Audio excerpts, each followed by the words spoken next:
Is it possible to buy a home in the UK with just £5,000 deposit?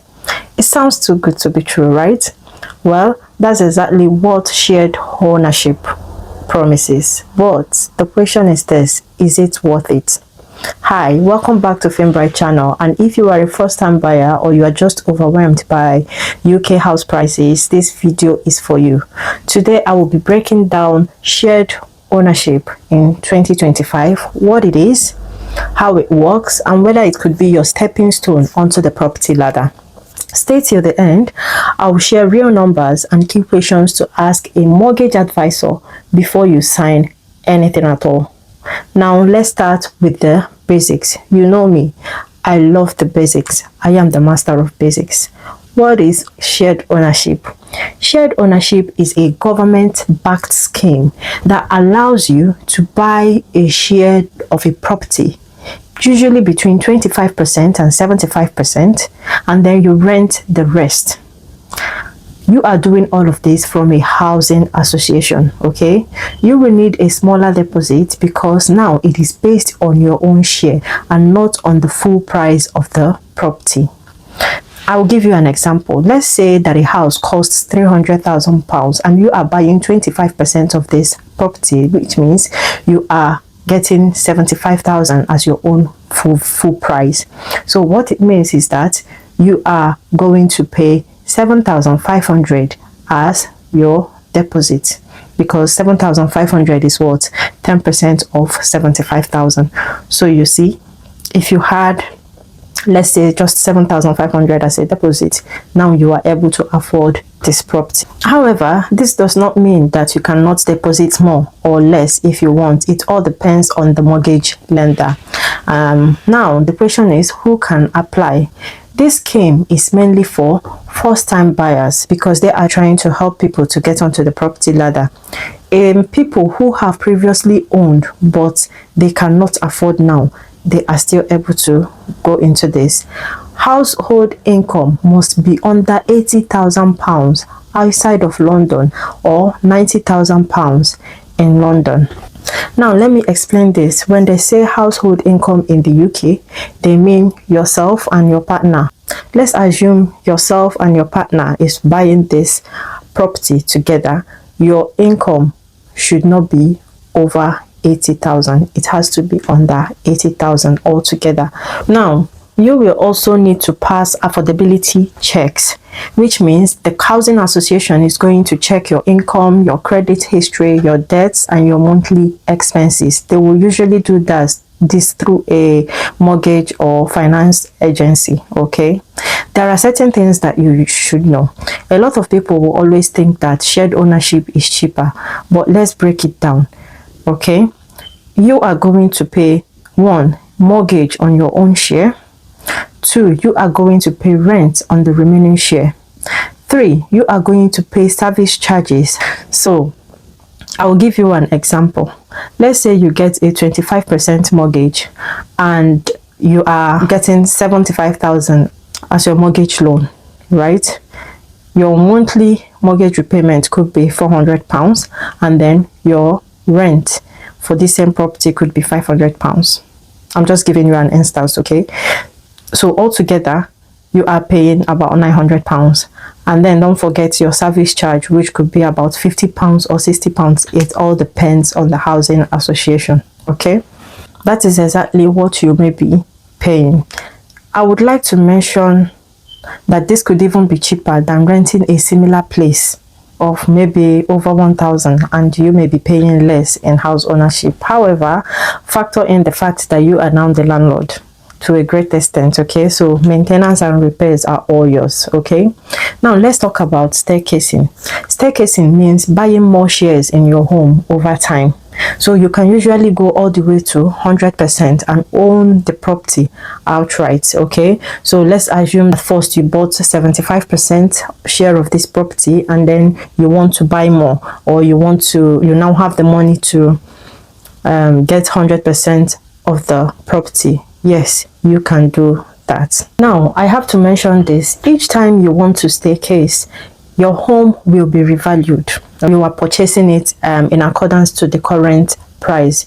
You will also have to pay solicitor's fee and valuation fee. The more shares you buy, the less rent you pay. Okay, so let's say you are buying 75% of the property, you are going to pay a very little amount when it comes to rent. If you are buying 50% of the property, your rent will also be less than your mortgage amount. Okay, and if you are buying 25% of the property, usually your rent will be more than the mortgage you are paying. I hope this is clear and it is understandable. And believe you me, if you are still thinking if this is for you, hold on until we get to the end of this video, because I will explain the pros and the cons and if you should consider it. So what are the pros? Of course, number one pro is this: low deposit requirement. Yeah, so now you don't need to save 30,000 to own a property. Okay, you can enter home ownership sooner than you think. You have the potential to staircase to full ownership if you want. Also, it is cheaper than private renting. In most cases, it is. Believe you me. What are the cons? You are still going to be paying rent. For me, I do not mind. The most important thing is that nobody is going to ask you to leave the house. Service charges are always there too, but most of the times it's not as high as people make it seem. Selling the house when you want to sell, it could be a little bit tricky. Why it seems a little bit tricky is this: before you sell the house, you are going to tell the housing association, hey, I want to sell my property, and you give them a couple of weeks, maybe 2 weeks, maybe 1 month, depending on the housing association policy. So do well to read their policy. Now, if you tell them you want to sell, they are going to look for a buyer. Okay, most of the times they have people on the waiting list, and that is why they want you to tell them first, so that maybe if someone has always wanted to buy and there is nothing available, they can fill it up with the person on the waiting list. So if they are not able to find a buyer within those 2 weeks or 1 month, as the case may be, then you are allowed to take it anywhere, like advertise it on Rightmove or Zoopla or with any housing agency to get a buyer.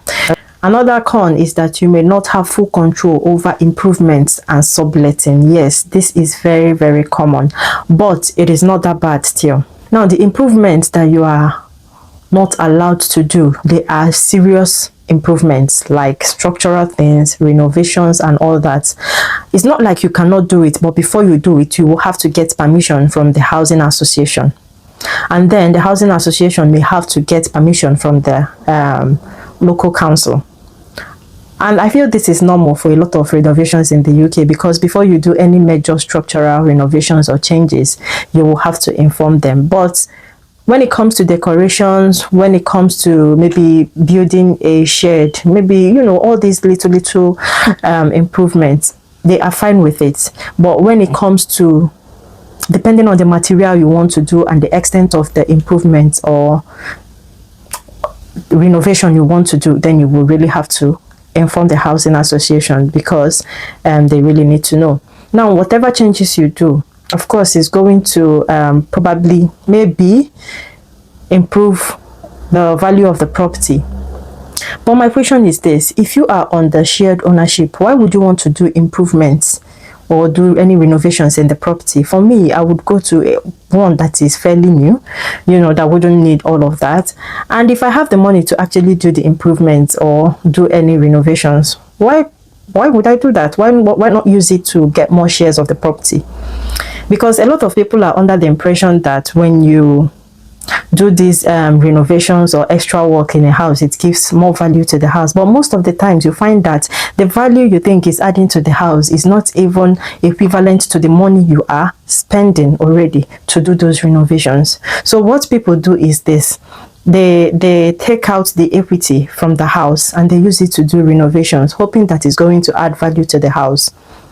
For me, it is not the wisest thing to do, especially when you are on a shared ownership, because if you had the money to do all of that, you will be using it to buy more shares.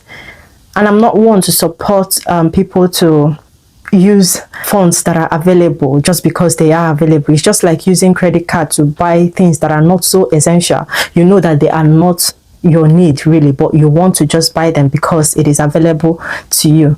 That's not how it works. So we need to wake up and stop using all these funds available to us carelessly just because they are available. I want to ask yourself, if the equity was not there, would you even think of doing that renovation or those improvements? Tell yourself the truth. Do you have that cash to do all of that? And if you had that cash, would you have bought the little share you bought in the first place? Why did you not buy the 100% of the property? Now, let's talk about the questions that you should ask your mortgage advisors. Before you sign up, ask them what deposit you need for your own share, which lenders could support shared ownership, although they may not have direct answer to this, but they may at least direct you. What's the monthly cost, rent and service charge? I mean, they can give you an idea of how it works. How about staycation in the future? What costs could be attached? What happens if I lose my job or I cannot pay my rent? I understand that the answer to this question is very obvious. What if I lose my job? What if I'm not able to pay the rent? What happens? Of course, it's always written clearly. If you cannot meet up with your mortgage, if you cannot pay your rent, then there is a high chance that you are going to lose the house. They are going to repossess the house. But we ask these questions just because life happens. There are certain things you may not have control over. And if these things happen, you want to know exactly what grace do you have? How many months do you have to stay there before the house will be repossessed? You know, those questions are very necessary, even though the answer to the question seems obvious. Okay, so also ask, are there any restrictions on resale or making changes to the homes? They are going to specify everything for you. Every housing association is different. They've got their own different rules and all that. So please make sure to ask these questions. Now let's talk about who is shared ownership best for. Okay, if you are struggling to save a huge deposit, this is for you. If you plan to stay in one place for at least 5 years and over, this is for you. Don't just buy this whole thing and then in 2 years you want to move. If you are happy to commit to a leasehold property, it is for you. Shared ownership could be a great stepping stone for anybody who is struggling to step onto the property ladder. If you want freedom, then shared ownership is not for you. But before I wrap up this whole thing, I want to, share my own thoughts on shared ownership property. Before I did my research and digged deep on this shared ownership, I had to go to a housing association agent. I had a chat with them. I got to understand exactly how these things work. I got to understand a whole lot. I had a whole lot of questions to ask. Believe me, at the time I was like, this man is going to chase me out of here. But it was worth asking those questions. Okay, but one thing he made me to understand is this: when you are buying a shared home, a shared ownership property, that home is yours. That was not my belief. In fact, I had this somewhere in my mind, like shared home ownership is as if there is a visible demarcation in the house that says, oh, this part of the house is yours, then the other part of the house you are renting. No, the house is yours. Nobody is going to chase you away from that property. And the only problem that may arise is when you are not able to pay your mortgage or you are not able to pay your rent. And to be fair, the same consequences applies to when you are buying the house as a whole. Because let's assume that you have bought this house as your own, the whole of the house. If you have bought the house and you are no longer able to pay the mortgage, the same consequence applies, which means you are still liable to lose the house. They will repossess the house. If you are living on rent and you are no longer able to pay for the rent, you are still going to lose the property. The landlord will kick you out. Okay, so shared ownership is not really a bad deal for me. If you've got the money to deposit, and I've got a whole lot of friends that have not been lucky with landlords. They are always being kicked out in the house every year. And I understand exactly how much they spend each year trying to get into a new house. The cost of moving each year. It is very expensive moving houses each year. Calculate the cost and split it into the 12 months in a year, and you find that you are paying a lot on rent. And let's talk about the inconveniences. Yeah. Now, let's also talk about the deposit you pay for each house that you are renting, of which most of the time the landlords would want, somehow they want to take the deposit, for one thing or the other. So when we are considering you think it's easy to buy a property or be a landlord, and then you have to do the maintenance and repair. My friend, I mean, even the air you breathe is a risk. Okay, there is risk in everything, but you don't restrict yourself so much because of fear. Okay, you calculate your risk and you take a step. Now, if you have been saving up that deposit and you have kept it somewhere for a long while, I want you to remember this. When you are putting it in that house, it's an investment. Some people will come for me in the comment section and say, oh, how about negative equity? That will be a discussion for another day. But please, even while you are considering that negative equity, how about the stocks you are buying? There is no investment that is 100% guaranteed, except your savings. And that is the truth. So let's say you are investing in this property. Why not see it this way? That you are investing in your own financial stability. You are investing in your own well-being. Like, I mean, if you are, for one, if you are someone that really loves stability, so just see it that you are investing in your own comfort. Okay? Find a house that you love. Invest in it.